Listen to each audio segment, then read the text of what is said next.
after the accumulation, naturally what happens is for man to search for it.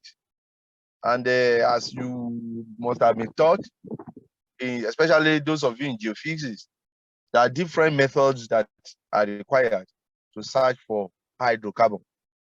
So it is your geophysical methods or tools that naturally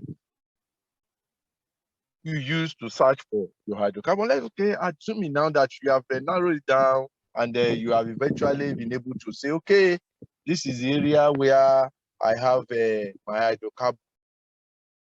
You have done all the necessary exploration, the processing, and you are very sure that, okay, if I am to search, if I'm to drill here, I'm definitely going to get my oil. So then the next stage is what's referred to as your hydrocarbon or petroleum production. Hydrocarbon or petroleum production. Now,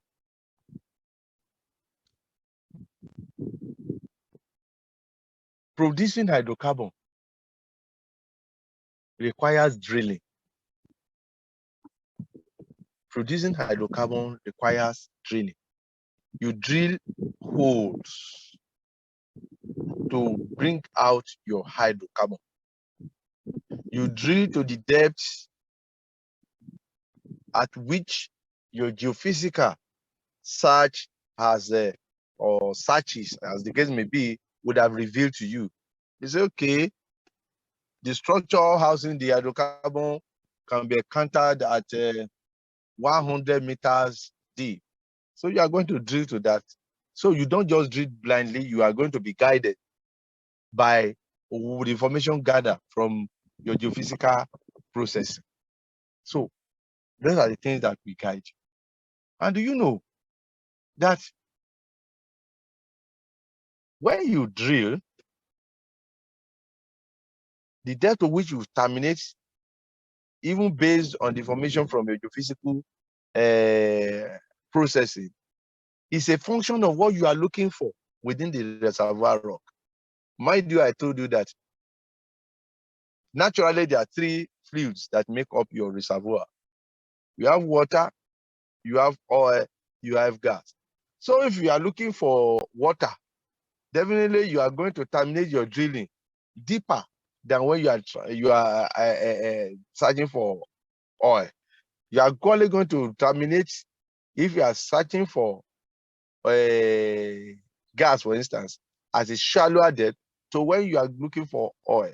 So it's a function of what you are, where you are going, what you are looking for, that will determine the depth at which you are going to terminate. But I know that bulk of investors, they are always in search for oil. So all we are talking about now is going to be centered around looking for oil. When you are now drilling, I told you, it's a pity that I cannot project the diagrams, but from the material I'm going to send to you later, you will see the diagrams there, and they are quite self-explanatory. So, when you are now drilling, you know that your gas, as I told you, is the less dense of the total fluids you have in your reservoir. So it's going to be on top of the three. It acts as more or less as a cap on the top of the three. And I said you are not target primarily is always tailored towards oil. By the time you now drill, if you are looking for that oil, you are not going to drill through the cap, through the crest. You are going to drill by the side. Because you are puncturing through the crest and you are targeting oil, you won't get that oil as much as you want. Because the gas is always residing at the cap and you are draining through the cap, it is a gas that will disturb you. It won't allow you to get through to where you are going. So from your structural study that is based on the seismic now, you are definitely going to know the sites which puncture and you get your oil undiluted coming out from the subsurface. So now, as the drilling is done, there's chances that you have terminated your hole, and yet you are not having your oil coming inside the hole. And that leads us to the types of production. Production is of two types. You have the primary production, you have the secondary production. The primary production is based on the fact that all things being equal, you drill to that depth at which you've been guided by from your geophysical information, and you have your oil flowing into the bottom of the hole from where it can be pumped out to the flow station. That is what we mean by the primary production. Effortless flow of your crude oil into the bottom of the hole from where it can now be pumped to the flow station. That is your primary production. So that is what referred to as a primary production. But there comes a time in the lifespan of your production that the rate of flow of this crude oil into the hole start declining. That is one. Let's say the hole originally was yielding 100 barrels of oil per day, and suddenly it's now doing nosediving, maybe to 50 or lesser. Two things could have happened. One, it could be as a result of obstruction, it could equally be as a result of reduction in the volume of what you have in place. But how will you know that? You will know that by carrying out another phase of exploration. You want to reevaluate what you have. So by reevaluating it, by your geophysical and geological distance, will know that tell you whether you are dealing with obstruction or you are dealing with reduction in volume of what you have in place. If it is reduction in what you have in place, yes, you have nothing to do much again.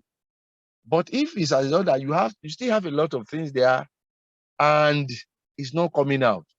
So at that stage, you now have to decide on what method that it is best, based on the information you have gathered, that will assist you in bringing out what is there at the subsurface.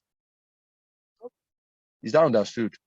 Now, at some point, your oil, as you know, from the chemistry, it could be fluidy, meaning that the viscosity is normal. But at times, maybe as the production is ongoing, the thing becomes thicker.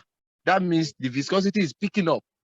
In that case, your primary production method now ceases. So you now be thinking of how you enhance it. And that's why I told you that enhancement, I'll talk about it later. So when you want to enhance it now, it means that you are no more using your primary approach. So it's no more primary production, but it's going to be secondary production approach that you are going to use. So that is that. But let's assume that you are now producing by primary method. Within the reservoir, there are a lot of forces that operate there, which will help you to carry out your primary production. And you call them the mechanisms, production mechanisms within the reservoir rock. There are three major ones. The first one is water drive production mechanism. The other one is solution drive production mechanism. And the third one is the gas cap production mechanism. I will start from the first one, which is the water drive. The water drive is the essential one that operates within the reservoir. I have told you that there are 3 fluids within your reservoir. The water there,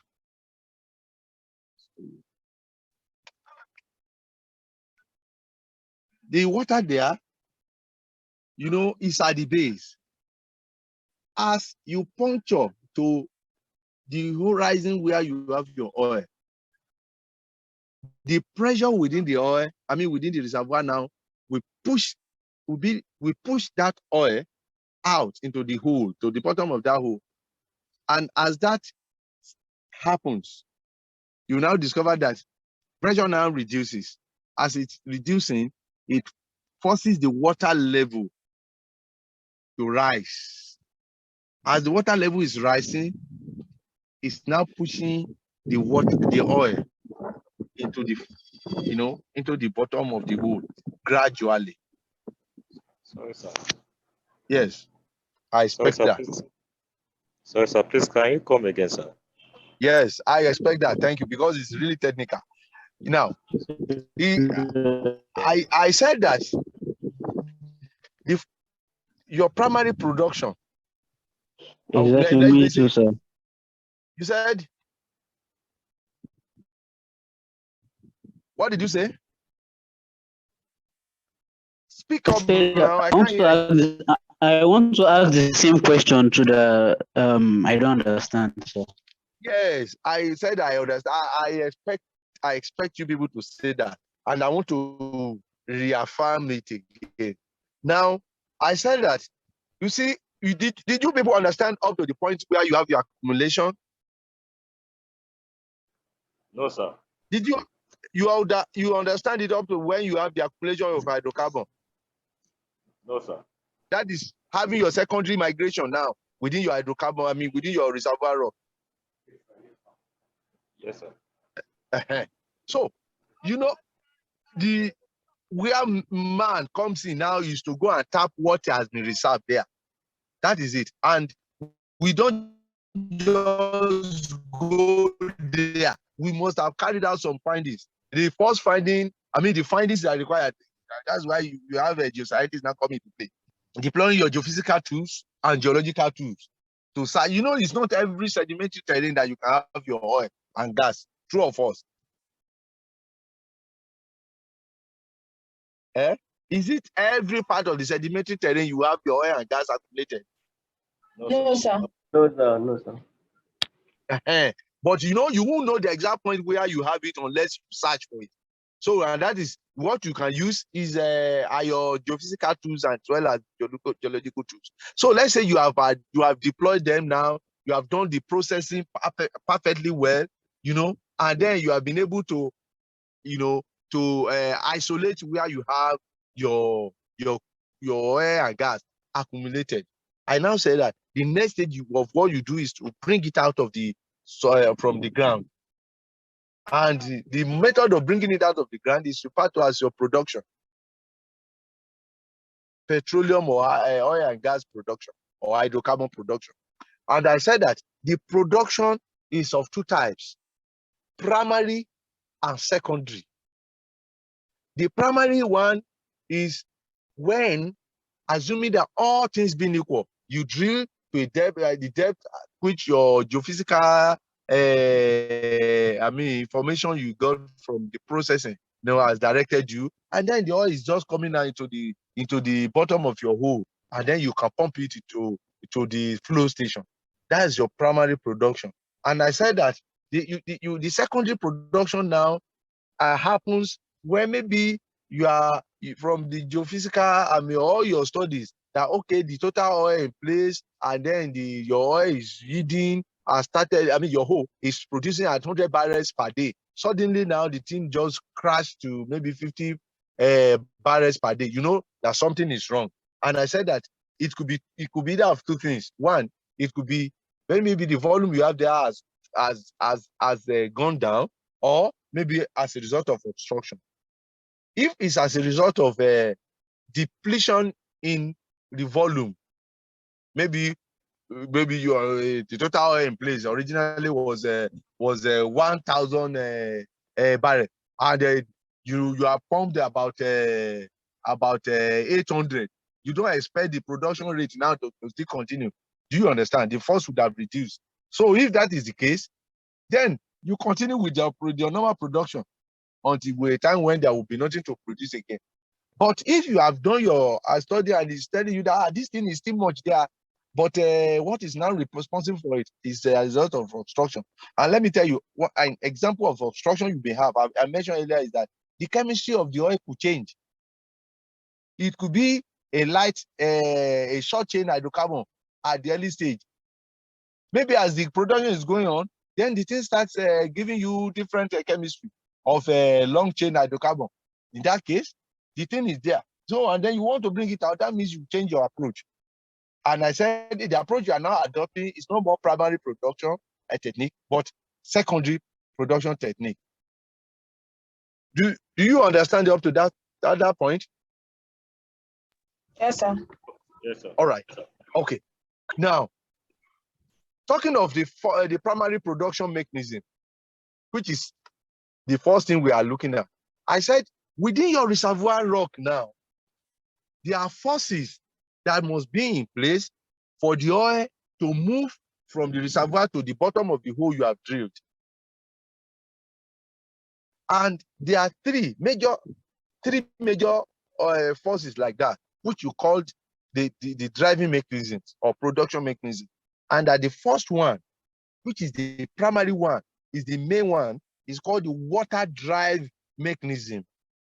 Water drive mechanism. The second one is called the solution drive mechanism. Solution drive mechanism. And the third one is called the gas cap mechanism. The gas cap mechanism. They are all driving forces. They are all driving forces. Those three I've mentioned. But I said that within that your reservoir, the three could be in place, but there will always be the dominating one. The one that will always denominate is the water drive. That's why I said it's the main one. Because from the three fluids you have, water is always there. As a matter of fact, water is much more. It's much more than the other two fluids. You know, we have a lot of water, volumes of water within the subsurface. So it's always there. So that same reservoir, the pressure there is much more than the pressure you have within the bottom of the hole you have drilled. So because of the high pressure you have there, as soon as you puncture that reservoir, because of high pressure now, naturally the oil will move from that horizon into the bottom of the hole you have drilled. So as that happens, you know, the pressure has reduced a little. Because of that reduction now, you now discover that the edge water, that is the edge water now, that is the water at the base, will now naturally will move up. You know, pressure has reduced and the water will now want to increase because it is like it's bottled. So because you have lessened or you have reduced the pressure somewhere, and the content of that reservoir has moved a little, and because of the reduction in the product, in the pressure now, we allow the water now to rise. You see, the rise is always gradual. The rise is always gradual. So as it is moving up gradually, you know, the water and oil will not mix. So they are immiscible. So as it's moving, as the water is coming up, it would now be pushing the oil to be going to the bottom of the hole. And from there, your oil can be pumped out to the flow station. Do you understand that? Do you understand that? Yes. Yes, sir. Do you understand that explanation, please? You are not talking Yes, sir. again. We understand. God bless you. Thank you for that. So that is the first method of production.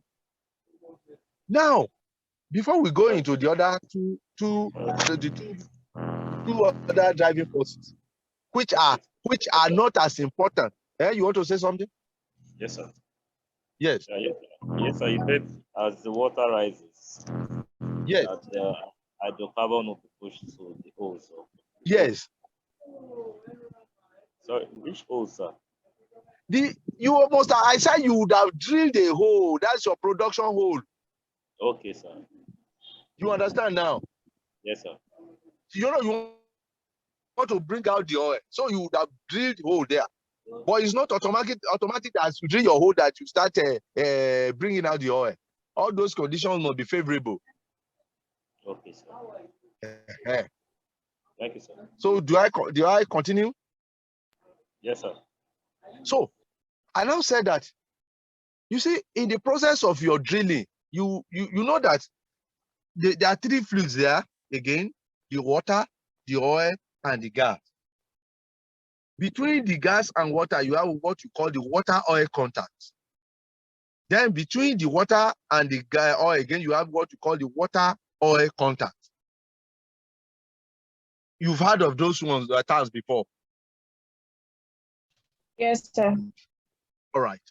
So now, if you are looking, since you are looking for oil, your hole, which is your borehole, must not be too close to that surface, water and oil contact. The hole, the depth must not be too close to it. If it does, you are going to have what is called water coning. Water coning.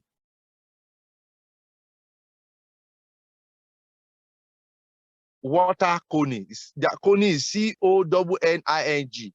What is water coning? Water coning is when you have water flowing into your hole instead of oil. Because that interface of the contact is too close to where you terminate your well.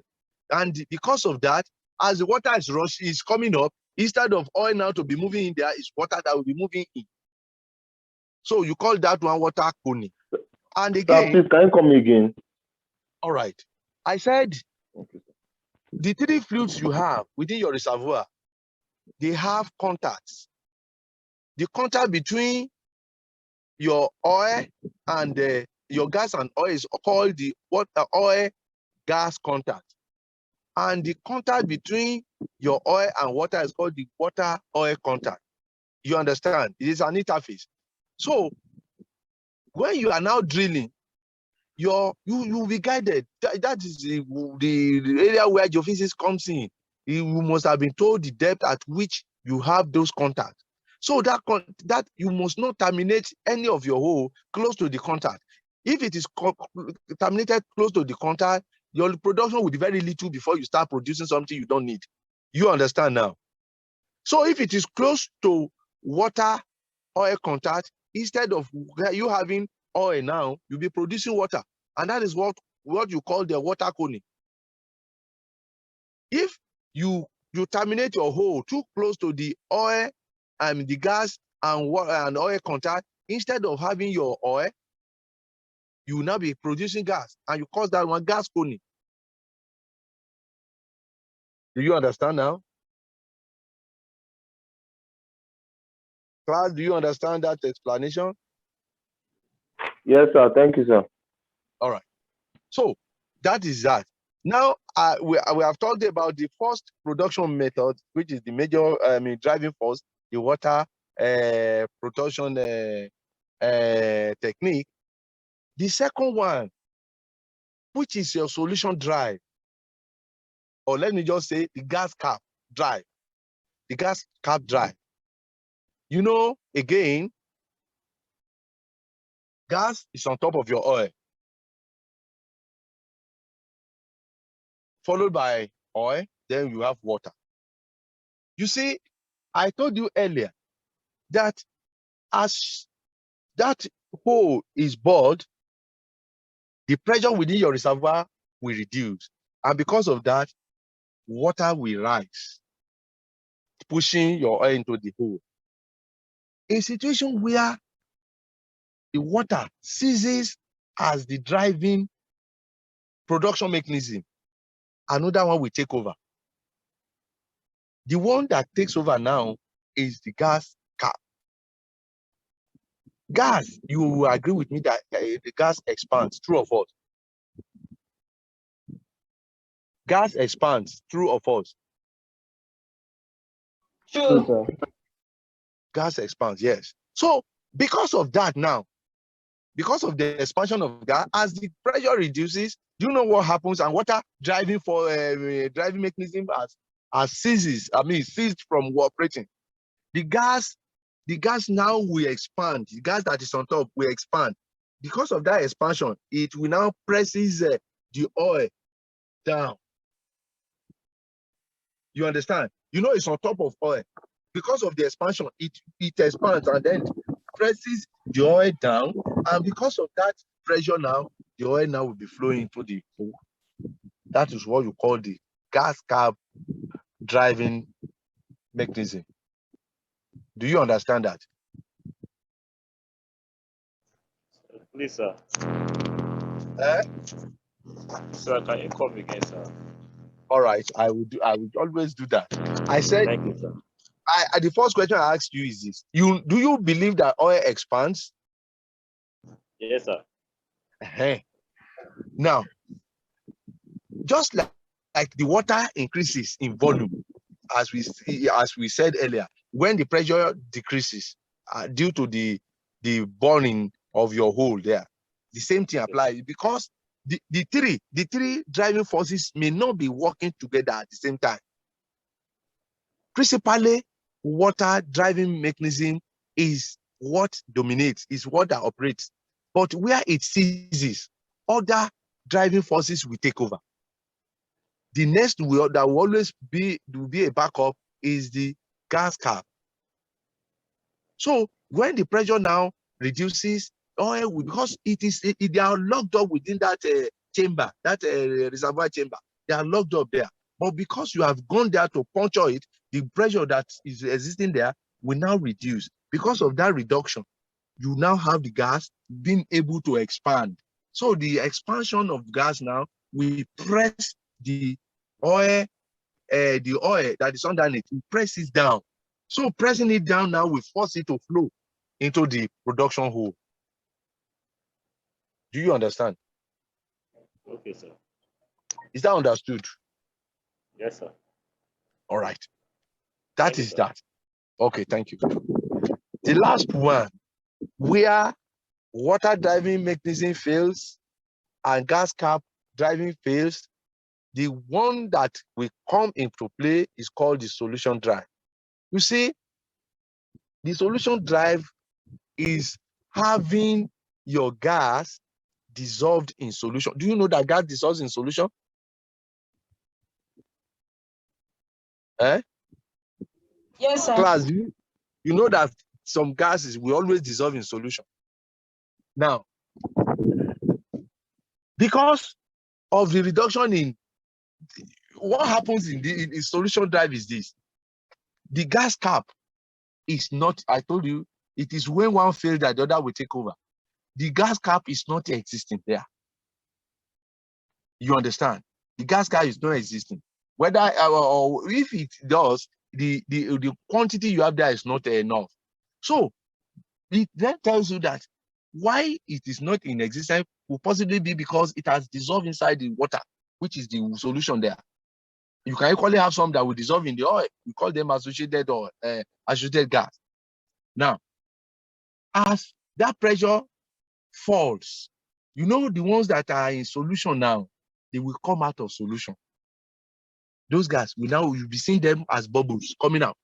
As they are coming out, because they are dense or less dense than the other fluids, they will never exist anywhere than coming to the top, which is on top of the oil. Then you now start having gas build up. So before you now know it, it becomes the gas cap that we talked about earlier. So they now constitute the gas cap, and mind you, the pressure is still reducing.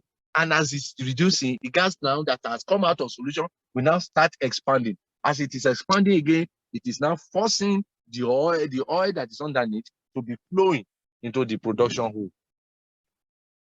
Is that understood? Do you understand that? So I don't understand. I tell you again. I said there are 3 driving mechanisms within the hole. There is one that is principal, that will always be there. That is the water driving mechanism, right? There's other one you call the gas cap, because the 3 fluids there, you always have gas at the topmost portion, right? And I said that the other one is called the solution drive. The solution drive is where of course, you have some gas that will dissolve in solution. A situation where your water drive mechanism fails, another thing must be responsible for your production to continue, if it will ever fail. But principally, your production is driven by water.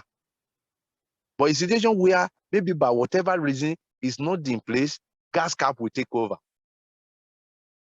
The expansion ability of the gas will force the oil down. And because it's forcing it, oil will now be flowing to the production hole that is drilled. So again, there are some gases that they dissolve inside the water or inside the oil. And I said they are called associated gas. Because of that dissolution, the reason why they dissolve could be as a result of the pressure within the reservoir. But when the pressure now drops, what has dissolved now will start coming out in bubbles. And they are lighter. In fact, it's the lightest of the fluids we have. So as they are coming out of the solution in bubbles, they occupy their normal position, which is at the cap. So as they are coming out, they are expanding.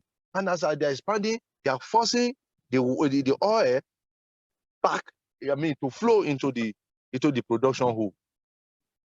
Do you understand that? Is that understood? Yes, sir. Somehow, sir.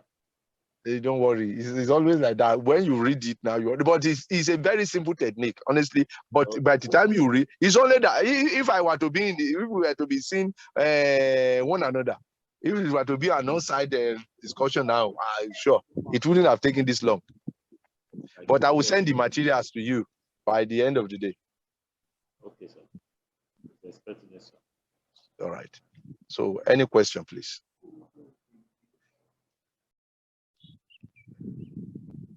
Are there questions? Yes, sir. Yes, I have a question. Okay, please. Who is that? Elizabeth, sir. Elizabeth, sir. My question is that how, what characteristics or attributes of clastic rocks can make them a possible reservoir rock? Hello, sir. Can you hear me, sir? Hello, who is speaking, please? Elizabeth, sir. Elizabeth, okay, what is your question? Oh, Elizabeth, how are you? I'm fine, sir. All right. You What's spoke about plastic rocks the other time. I'm just trying to conclude on what you said. What are the textural attributes of plastic rocks that make them a possible reservoir rock, sir? Yes, now I told you that the sorting must be very perfectly okay. The maturity must be very okay. Yes, I taught you sedimentology now. Yes, sir. Yes, sir. You did, sir. Yes. Those are the attributes. You see, I told you that the three classes of classes sedimentary heterogeneous, the arenite, the acoustic, and then the lithic. What makes an arenite is because it has traveled very far. When you look at the edges are not more angular. They are well rounded. You understand? And they are not more supported again. They are grain supported. So you won't have fine particles